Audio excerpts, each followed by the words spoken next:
Shalom mes chers amis, on se retrouve pour un nouvel épisode de Chovat Alvavot, Sha'ar HaBitachon, les portes du Bitachon. Livre tellement important, étude essentielle, étude unique, qu'il faut à tous, tous les jours. Une piqûre, ça fait du bien. Je voudrais vous montrer mon téléphone. J'ai reçu un message, je vais vous le lire. La veille de Shavuot, c'est-à-dire il y a quelques jours. Jeudi matin à 11h, plus ou moins.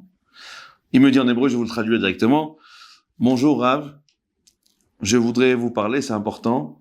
Il y a quelque chose qui ne va pas. Vous savez, la veille de Shavuot, il y a beaucoup de préparation dans la synagogue, il y a les fleurs, les cours de Torah, les courses. J'ai pas eu le temps malheureusement de répondre. 1h30 après, vers 12h30, je reçois un message de la même personne. Et il me dit, Rav, je ne comprends pas pourquoi Dieu m'a envoyé un coup aussi fort. Maka. C'est trop dur. Et je prie à Dieu qu'il me prenne avant la fête. Autrement dit, il prie à Dieu de mourir avant la fête de Shavuot. Là, il y a quelques jours. Lorsque j'ai vu ça, j'ai dit, waouh, Pikuach Nefesh, on arrête tout. Les courses, les cours de Torah, on arrête tout. Et je l'ai appelé pour voir qu'est-ce qui se passe. Les amis, lui, il a eu le courage de me le dire. Beaucoup d'autres également n'ont pas le courage de dire à voix haute ce qu'ils pensent, qu'ils en ont marre, qu'ils sont en Yehush, qu'ils n'ont plus de force. Et lorsque je l'ai parlé, c'était pas 10 minutes et 20 minutes, c'était longtemps. J'ai remarqué que le fond du problème, il était une chose. En 3 lettres, à Wodaï. Kesef. L'argent. L'argent. Comme il est indépendant, il est à son compte. Ça fait 3-4 mois que, à cause de la guerre, à cause de la reprise de la guerre, le cessez-le-feu, etc., ça marche pas. Au lieu de faire rentrer 10-15 000 shekels, il rentre 2, 3, 4, et chaque mois, il y a encore des dettes. Les amis, c'est interdit de juger une personne comme ça. Mais combien il y a de personnes qui arrivent dans l'esprit de vouloir partir, quitter la femme, les enfants, la vie, la belle vie que Dieu nous a offert pour de l'argent. Il dit Rabbeinu Bechaye dans Chovat Alavot, Mi sheboteach al oshro yusar mimeno. Celui qui compte sur son argent, alors il n'aura pas de vie. Rabbi Nachman, il dit, une vie sans émouna, c'est pas une vie. Alors c'est quoi? Ben, c'est l'enfer. Les amis, sans émouna ou bitachon, il est impossible de tenir dans notre monde en 2026. C'est la raison pour laquelle j'ai parlé avec lui et je lui ai dit, mais tu veux vraiment partir? Quitter ta femme, tes enfants? On ne parle pas d'un handicapé, Dieu préserve. On ne parle pas d'une personne qui n'est pas mariée ou qui n'a pas d'enfants. Il a tout ce qu'il faut, il a une maison, il a un travail, des enfants. Comment tu peux expliquer qu'une personne comme ça, elle veut partir de ce monde? L'argent. Vous savez, les amis, Rabbeinu Bechaye nous apprend une chose extraordinaire. Attention. Jamais de ta vie, prends l'argent pour un but. Que un moyen.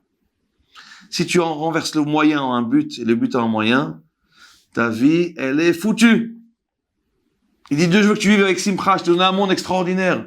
Il y a plus beau que Israël, il y a plus beau que la terre d'Israël, ou il y a plus beau que ce monde-là.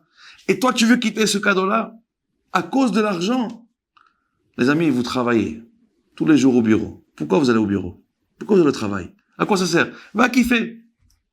Tu sais pourquoi tu vas au bureau? Que pour une chose, pour de l'argent. Ben, c'est normal, il faut bien payer le loyer, etc. Tu vas au bureau pour de l'argent, point final. Et c'est très bien, c'est une mitzvah. Mais attention, à la fin du mois, quand tu reçois ta paye, ou quand le client il voulait te signer, tu n'as pas signé, ou quand tu as reçu quelque chose que tu voulais pas, aussi peu. Attention. Si tu es mal, si tu n'es pas bien angoissé, si tu as une crise d'angoisse, tu manges plus, c'est qu'un problème d'émouna, un problème de bitachon. Écoute ces shiurim. Prends-toi de la force. Parce que l'argent n'est qu'un moyen pour servir Dieu et arriver à la simcha. Si l'argent dans ta tête c'est un but, alors tu seras déçu toute ta vie. Personne ne pourra te rendre heureux, mon frère. Je voudrais finir par une histoire. Il y a un très grand riche qui est connu en Israël. C'est une des familles les plus religieuses et les plus riches aussi d'Amérique. Une fois, il a demandé, lorsque sa vie elle a commencé à la fin, il était âgé, il a écrit 2 lettres à ses enfants avant de partir. La première lettre, il a écrit avant l'enterrement. Et la deuxième lettre, après l'enterrement. C'est bizarre quand même. Malheureusement, il a eu un âge, grâce à Dieu, jusqu'à 95. Ils ouvrent la lettre avant l'enterrement et ils voient, mes enfants, je vous en prie, enterrez-moi avec des chaussettes. Une paire de chaussettes. Mettez-moi des chaussettes pour que mes pieds soient couverts. Les amis, d'après la halakha, c'est autorisé ou c'est interdit? Évidemment que c'est interdit. Mais c'est la demande du papa. Évidemment, ils ont appelé des dayanim. C'est interdit, on ne peut pas faire autre chose. On n'écoute pas la lettre du père. Évidemment, ils l'ont enterré sans chaussettes, comme ce qu'il faut faire d'après la halakha. Voilà que l'enterrement il se finit, ils arrivent chez eux à la maison, ils s'assoient par terre et ils voient la deuxième lettre. Il dit, mes chers enfants, sachez que je savais que l'enterrement sera sans chaussettes. C'est normal, c'est la halakha. Mais je voulais vous apprendre un mot, une leçon. C'est que dans le monde futur, même une paire de chaussettes, tu l'emportes pas. Une paire de chaussettes qui coûte 50 centimes, tu la prends pas. Et là, ils ont compris, c'est une famille très riche, Eichmann. Une famille très très riche, connue dans le monde entier. Et ils ont compris que même si c'est une famille très riche, que le plus important, c'est pas ça. C'est le là-bas. Les amis, s'il y a un problème d'angoisse, d'argent, de peur, tout de suite, Rabbeinu Bechaye, Chovat HaLevavot, et je vous invite pour le prochain cours avec une histoire encore plus extraordinaire.